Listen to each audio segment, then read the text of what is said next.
Pendant plus de 70 ans, le gouvernement américain a mené une campagne de désinformation menant à détourner l'attention du public.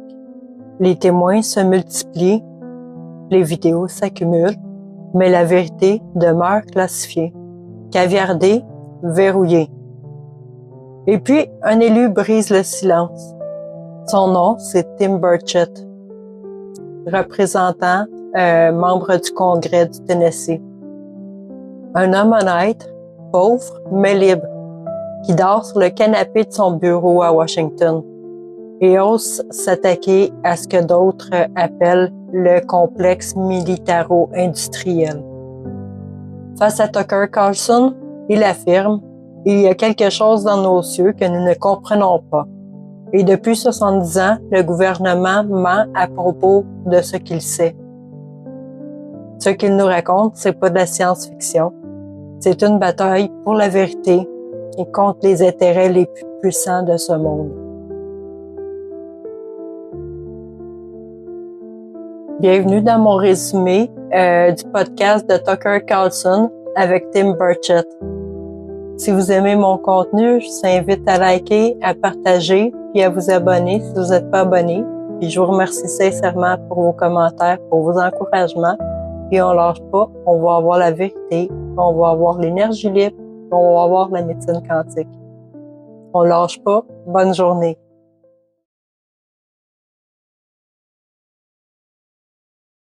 Tim Burchett n'est pas un politicien comme les autres. C'est un homme simple, élu du Tennessee, issu d'une Amérique qu'on oublie souvent, celle des familles modestes, du travail manuel, de la foi et du franc-parler. Il n'a pas de chauffeur, pas de manoir, pas de costume hors prix. Il dort souvent sur le canapé de son bureau. Quand il dit qu'il fait pas ça pour l'argent, il le pense vraiment. Son parcours commence bien loin des projecteurs.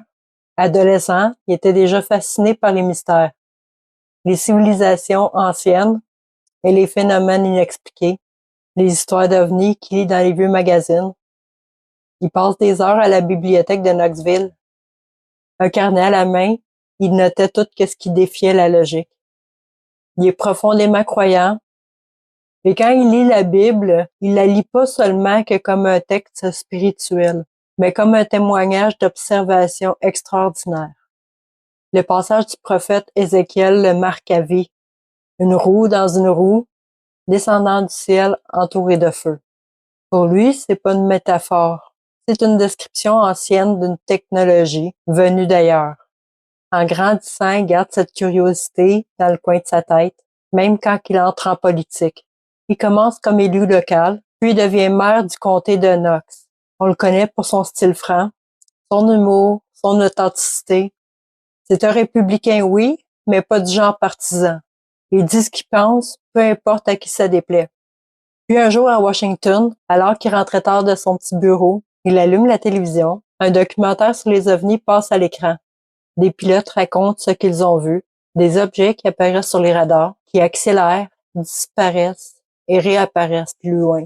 Burchett se redresse la tête dans son fauteuil.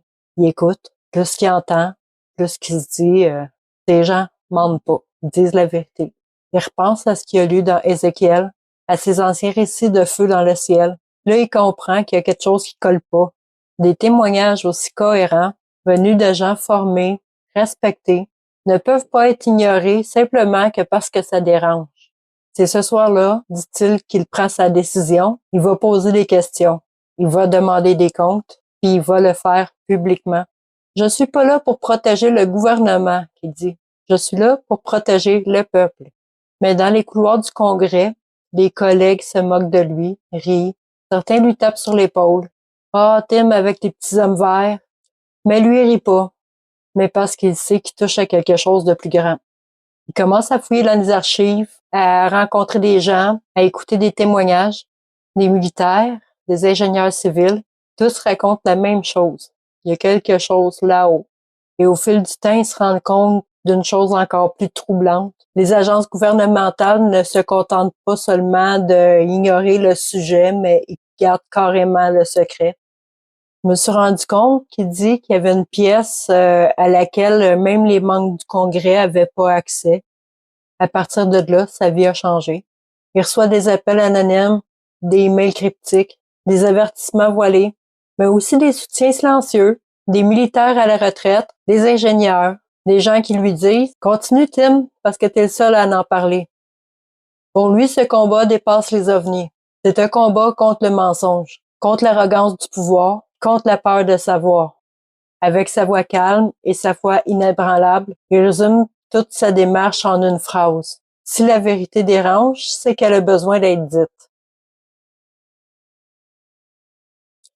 En enquêtant, Burchett se rend compte qu'il a mis les pieds dans un champ de mine.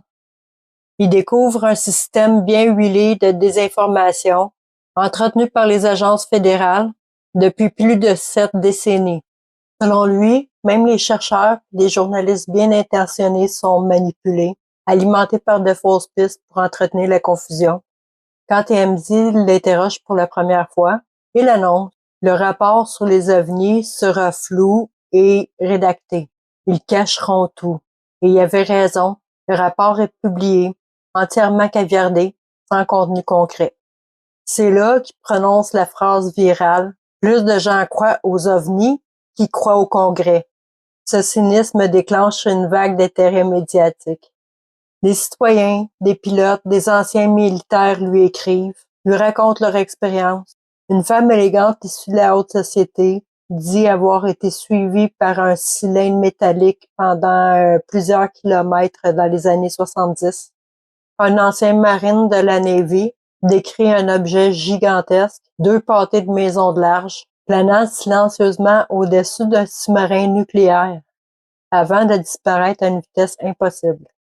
Un officier lui parle d'un objet sous-marin allant à 200 000 à l'heure sous l'eau, alors que les engins les plus rapides qu'on a présentement dépassent pas 40. Aucun moteur peut faire ça, aucune technologie humaine. Alors, qu'est-ce que c'est? Mais à chaque nouvelle question, Burchett se heurte à un mur. Les agences invoquent le secret de défense. Les témoins sont ridiculisés ou menacés. Un vétéran souffrant de troubles de stress post-traumatique a vu son dossier médical divulgué pour être discriminé puis discrédibilisé. C'est complètement illégal. Pour Burchett, le gouvernement cherche pas à trouver la vérité, il veut la bâillonner. Puis il comprend pourquoi. Tout tourne autour du contrôle, du pouvoir et de l'argent. S'il existe une technologie venue d'ailleurs, capable de produire de l'énergie gratuite ou des moyens de propulsion révolutionnaires, ça mettrait fin aux guerres, au profit du pétrole et aux contrats militaires.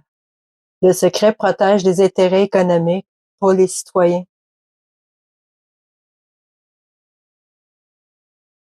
Tim Burchett va plus loin. Il affirme que les grandes entreprises d'armement, Raytheon, Lockheed Martin, Boeing, Northrop Grumman, détiennent certaines de ces technologies. Les fragments d'appareils récupérés, les matériaux inconnus, étudiés dans le plus grand des secrets, des programmes dissimulés, financés par le budget noir du Pentagone. Mais tout est compartimenté. Chaque division ignore ce que fait l'autre. Même les ingénieurs croient travailler sur des projets ordinaires. C'est ainsi qu'on protège le mensonge, dit-il. Les élus n'ont aucun moyen de vérifier ça. Les demandes de transparence sont systématiquement bloquées. Sous prétexte de sécurité nationale, Burchett explique que toutes les agences du gouvernement ont une cellule OVNI. La CIA, le FBI, la NASA et même la TVA, la Tennessee Valley Authority. Mais pourtant, tout ce beau monde-là affirme que ça n'existe pas. Il fait de l'ironie. Ils nous disent que ça n'existe pas, mais ils demandent toujours plus d'argent pour enquêter là-dessus. Selon lui, les sénateurs et les représentants contrôlent plus rien du tout. Les lobbies de la défense, les sous-traitants, eux autres décident des budgets, ils rédigent les lois, ils influencent les commissions. Quand il dépose son propre projet de loi pour forcer la divulgation sur les dossiers OVNI, ça fait 2 pages. Mais Chuck Schumer, lui, propose une version de 300 pages, transformant la divulgation en une commission d'enquête permanente.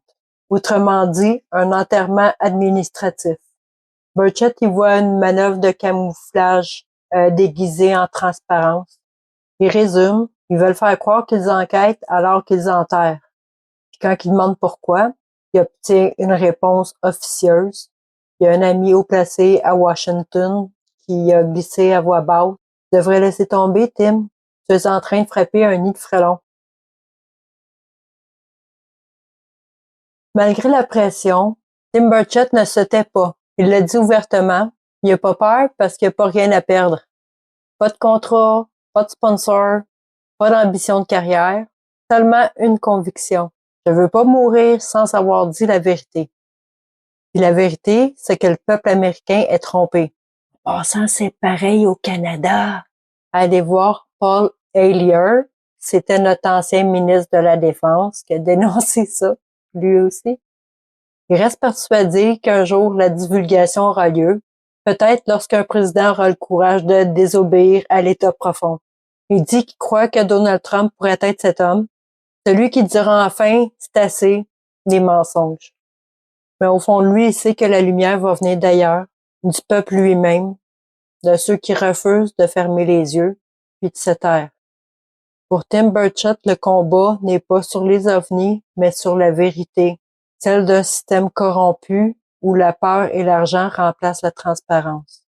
Puis il le dit avec humilité, je ne suis qu'un homme, mais s'il dit la vérité, aide une seule personne à ouvrir les yeux, ça en vaut la peine. Son message résonne comme un appel à la conscience collective. La vérité n'est pas dangereuse. Le mensonge, lui, détruit les nations. Et si un jour la lumière jaillit du ciel, littéralement ou symboliquement, il espère que l'humanité saura l'accueillir, non pas avec peur, mais avec espoir. Alors, c'est la conclusion de mon résumé du podcast. J'espère que vous avez aimé. Alors, si vous aimez mon contenu, je vous invite encore à liker, à partager, à vous abonner. Si vous n'êtes pas abonné, parlez-en à vos amis, votre famille, parce que c'est important. C'est toute l'histoire de l'humanité. Alors, je vous remercie beaucoup. Je vous aime très fort. Puis, on se revoit dans la prochaine vidéo.